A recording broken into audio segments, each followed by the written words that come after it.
Is COVID stopping you from eating one of your favorite foods, pizza? Well, have no fear, because I have a recipe that will give you an opportunity to experience a delightful taste better than Domino's. It will also allow your parents to experience the same luxurious taste of a pizza made by a child, such as me. In the many times that I've made pizza, I've always had great reviews. Even when using a different type of flour, I've had delicious results. Since it's a hit for my family, I make it all the time, and only me. The only thing I'm not allowed to touch is the oven, but other than that, I do everything. I'm going to be showing you how to make pizza without leaving your house. There's no recipe for tomato sauce, so you're either going to have to buy one or make one yourself. This is an easy recipe with amazing results and ingredients you can just find in your house anywhere. Now let's start with the creation of this food. This is where the magic of homemade delicacies arrive. First, setting up. The things you will need is all-purpose flour, sugar, salt, yeast, warm water, and oil. You're also going to be needing tomato sauce and cheese, but we're going to be doing that part later. The tools you'll be needing is a bowl, a spoon, cling wrap, measuring spoons and measuring cups, as well as a tissue in case you get dirty. You're also going to be needing a circular pan, a pizza cutter, and oven mitts, but we're going to show that later. Now to show you how to make the pizza. First, you're going to be taking your warm water and you're going to be pouring it into the bowl, half a cup. Next, you're going to take a teaspoon of yeast or a teaspoon of sugar, whichever one you want to put in first.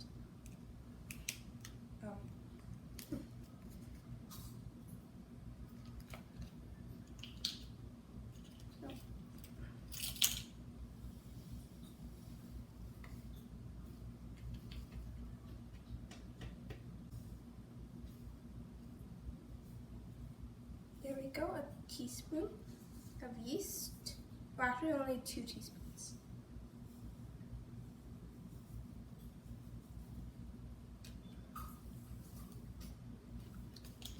There. Now you're going to be needing a teaspoon of sugar.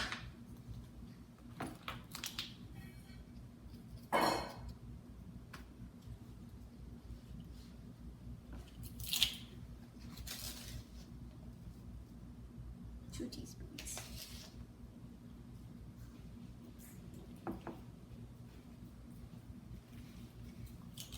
There you go. Now you're going to take your spoon and you're going to mix it all up.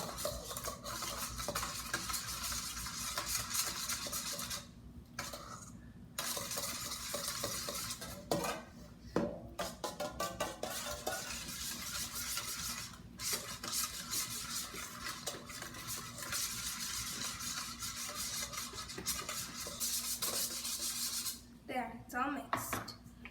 Your yeast sugar mixture should look like this, if you can see. Now we're gonna wait 5 minutes for the yeast to activate. It's been 5 minutes, and actually it sort of depends how your yeast mixture looks like. If anything, there should be little bits of yeast that look like bubbles that pop up. Anyway, mine looks like this, if you want to see. Anyway, we're going to be creating a dough now. So next, we're going to be adding 2 cups of flour.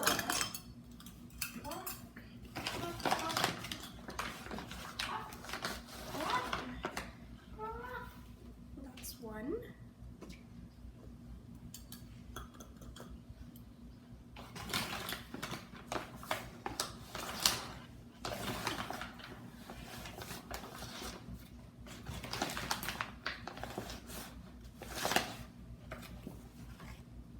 Here's another.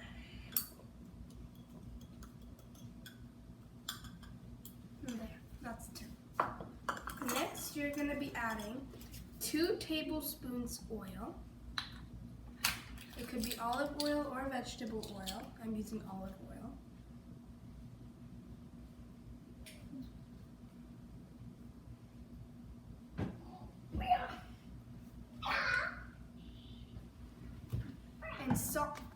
And salt to taste.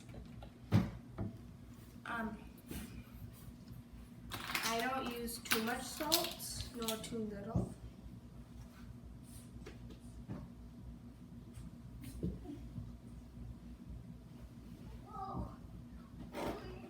There we go.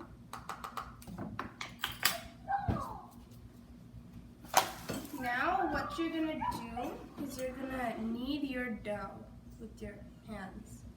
You will need extra water because the dough is gonna be very, very dry.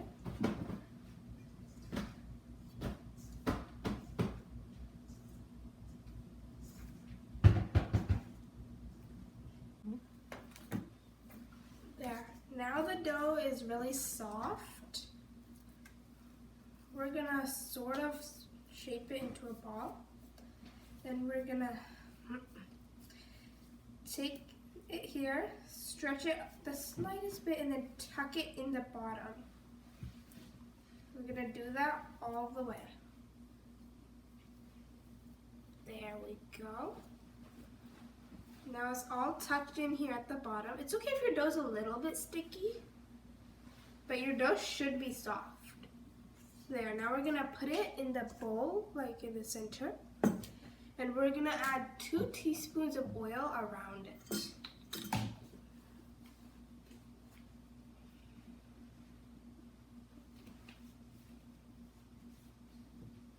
2 teaspoons, not tablespoons.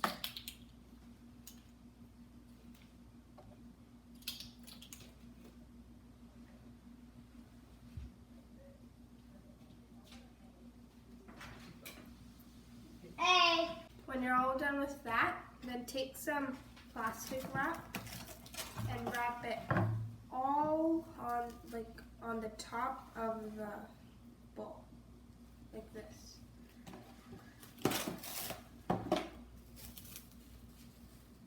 If it doesn't stick very well, you can just add a plate that's the size of the bowl's opening and leave it like that for 2 hours.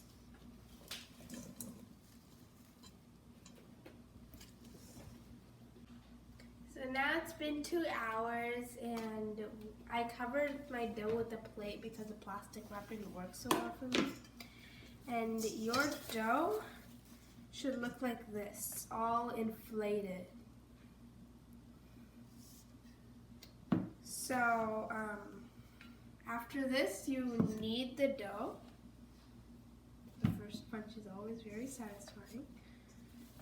And you keep on kneading it until it's like the dough you kneaded before you covered it up.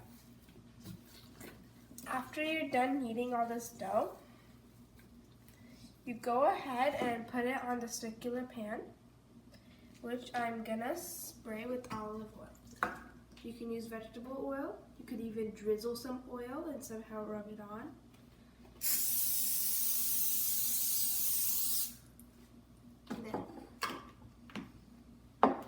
Now I'm gonna knead the dough.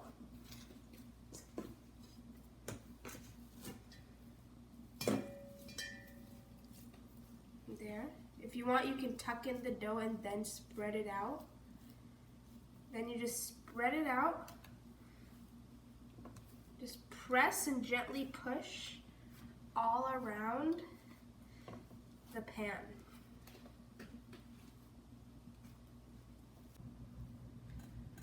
So I've now spreaded the entire dough. I made it thin crust. If you want thick crust, you can do that. So now we're gonna put in the homemade tomato sauce. I like having homemade tomato sauce because, well, it's homemade. It adds a bit more hominess to the food.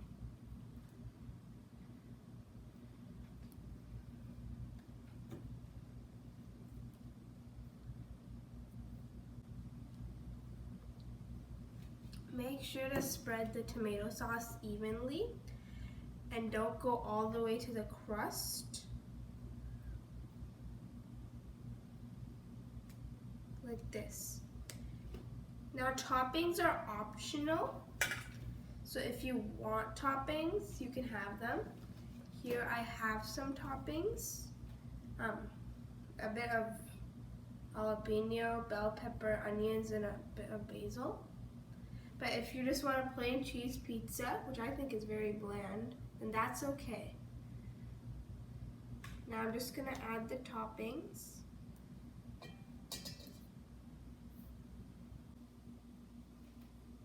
Okay, so now I put the toppings. Now it's time for the cheese. Make sure to spread the cheese out evenly as well. Not too much and not too little, but it depends on how you and your family like it. Unless you can eat a whole pizza by yourself, then it depends on how you like it.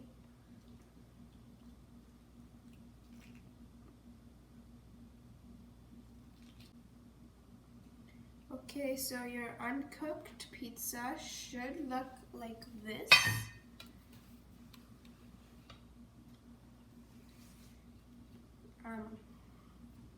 Now, what you have to do, the last step, would be to bake your pizza at 375 degrees Fahrenheit for 30 minutes.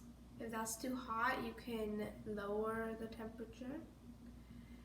And then after that, all you gotta do is take out your pizza cutter, slice it up, and enjoy.